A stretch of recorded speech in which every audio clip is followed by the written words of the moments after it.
Şimdi biraz daha bekleyelim. Sonra üçüncü döktüğümüzde tamamen bitmiş olacak.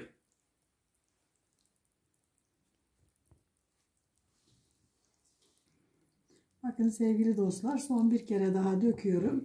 Şerbetimizin hepsini ne yaptık? Döktük.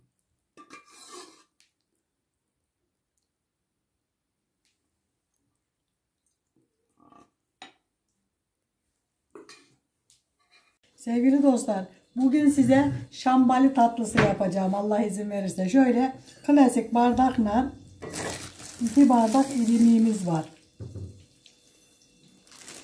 Böyle bir bardakta şekerimiz var. İçine koymak için. Bakın böyle koyuyorum. Sonra bir tane vanilyamız var. Bir tane kabartma tozumuz var. Şimdi bunu güzelce bir karıştıracağız, şöyle harmanlayacağız. Bakın böyle güzelce bir harmanlayacağız. Sonra içine bunu isteyen süt koyabilir, yoğurt koyabilir.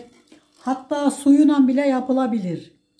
Ama ben biraz lezzetli olsun istiyorum. Bakın böyle bir bardakta süt koyuyorum ve iyicene karıştırıyorum.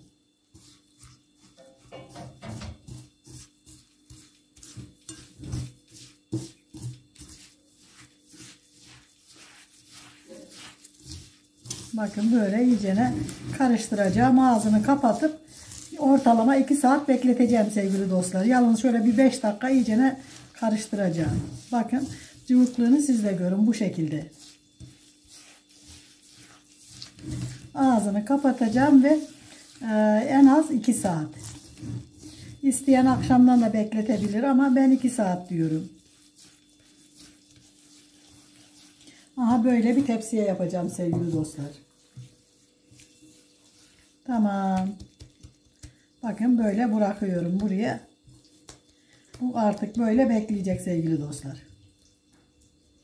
Bakın sevgili dostlar. Şöyle 1-2 kaşık pekmez koyuyorum. 1-2 kaşık da su koyuyorum. Şöyle onu da güzelce iyicene karıştırıyorum. Şambali tatlımız diyemedim sevgili dostlar. Şambali tatlımızın önce tepsimizin tabanına birazcık ne yapıyoruz? Böyle güzelce yapmış olduğumuz suyuna pekmez karışımımızı iyicene sürüyoruz. Bakın böyle güzelce iyicene sürelim ki her yerine değsin. Ondan sonra kalanını da şöyle ne yapıyorum? Fazlasını gene geri içine sızdırıyorum. Şimdi de hamurumuzu bakın, hamurumuzu güzelce ne yapıyorum? Tepsimize şöyle yerleştirmeye çalışacağım. Mümkün olduğu kadar eşit bir şekilde şöyle yerleştirelim.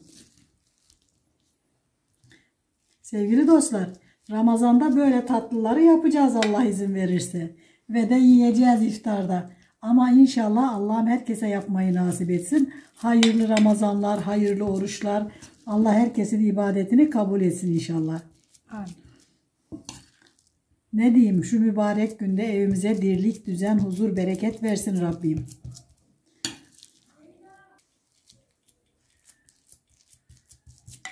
Şöyle önce kaşığımızın arkasıyla iyicene yerleştirelim sevgili dostlar, bastırarak. Bakın sevgili dostlar, hamur yine şöyle güzelce her yerini ne yapacağız? Düzelteceğiz böyle güzelce yapa yapa düz yapacağız. Başka evinizde neyle düzeltebiliyorsanız, ama ben bundan hamur keseceğiyle düzeltmeye ettim. İnşallah siz de kendinize göre bulursunuz bir şeyler, düzeltirsiniz. Şimdi üzerine şöyle güzelce pekmez karışımından gezdiriyoruz. Her yerine değecek şekilde.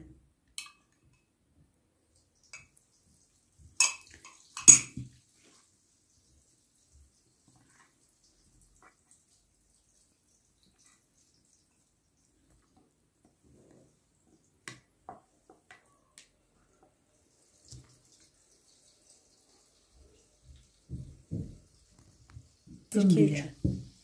Şimdi bu da tamam. Şimdi de şambali tatlımızın şeklini vereceğiz. Önce şöyle, evet, 3'e bölebiliriz. Şöyle belli, yani iz yapacağız. Sadece iz. Bakın. Yani kesmeyeceğiz. Sadece izini belirleyeceğiz. Şimdi ortadan bir tane daha bastırarak sadece iz yapacağız sevgili dostlar. Bu şekilde. Şimdi bu şekilde tekrar iz yapacağız ki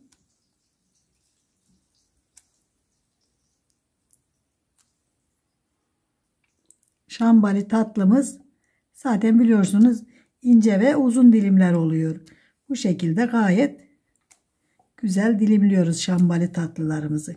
İzini yapıyoruz. Sonra piştikten sonra ne yapacağız? Tekrardan keseceğiz Allah izin verirse. Fıstıklarımızla da süsleyeceğiz. Benim aldığım harika fıstıklar. Evet. Şu şekilde düzüyoruz. Buna badem koyabilirsiniz siz. Veya ki de fındık koyabilirsiniz. Elinizde ne varsa sevgili dostlar, onlardan bu şekilde şöyle güzel güzel süsleyeceğiz.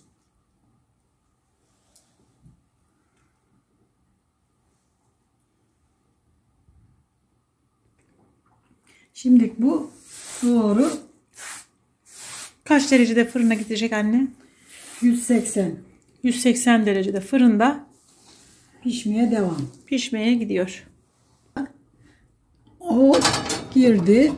Şimdi de ağzını kapatıyoruz ve çalıştırıyoruz. Bir bardak,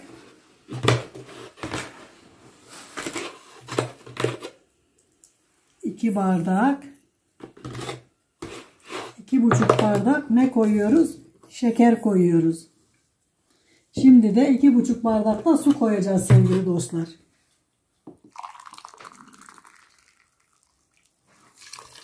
Bir, iki,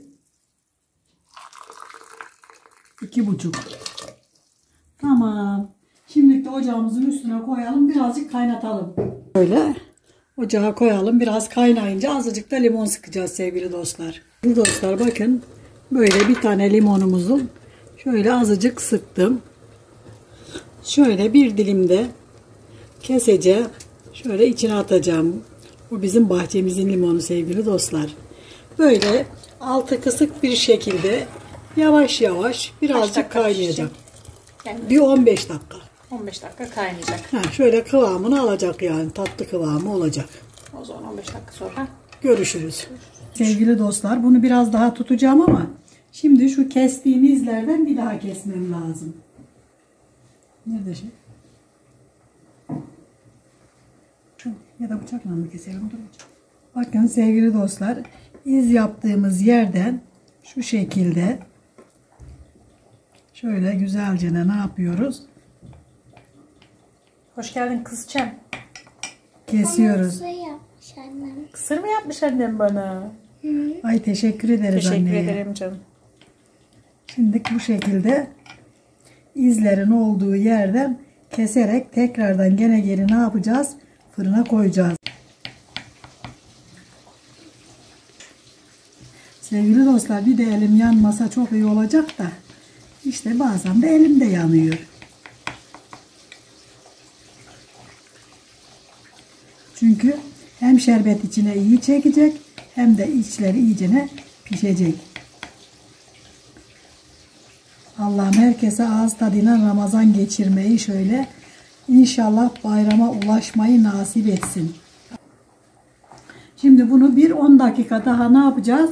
Sıcak fırına koyacağız. Sıcak fırına koyduk. Şöyle biraz daha koyalım.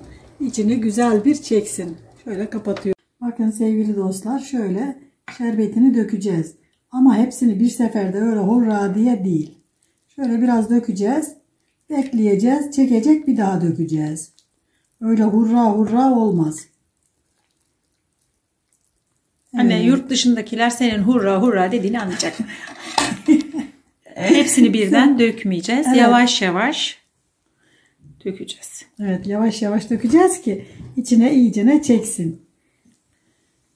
Bir şey söyleyeyim.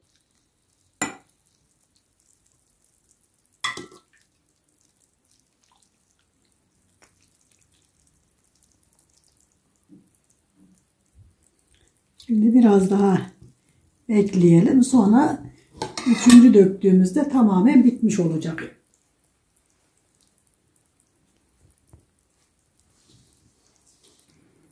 Bakın sevgili dostlar, son bir kere daha döküyorum.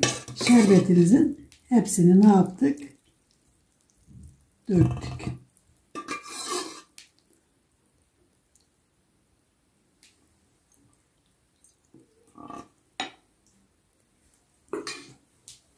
Sevgili dostlar, böyle mümkün olduğu kadar yani böyle dikkat ediyoruz ve bu en az 3 saat, hele bir gün beklerse daha bir güzel ve daha lezzetli olacaktır. Biz bir gün bekleyeceğiz değil mi anne? Evet, yarın Allah izin verirse akşama yiyeceğiz.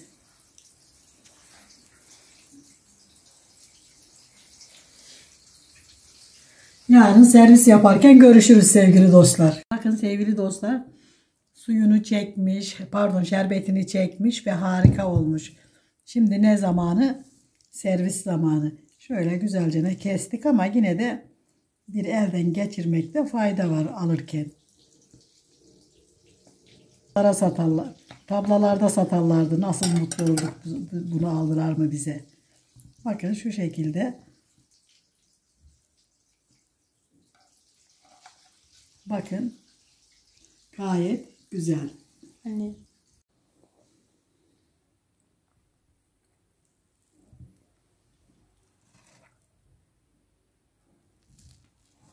Bakın sevgili dostlar, gerçekten çok mükemmel olmuş. Ben bayıldım. Çocukluğuma gittim, çocukluğuma. Bakın ne kadar güzel olmuş. Yapacak olanlara kolay gelsin. Yiyecek olanlara afiyet olsun. Hayırlı Ramazanlarınız olsun. Allah dualarınızı, oruçlarınızı kabul etsin. İnşallah bu Ramazan bize sağlık, sıhhat, huzur, bereket getirsin. Cümlemize hayırlı Ramazanlar olsun. İşte güzel Ramazan'da yiyebileceğimiz harika tatlılar.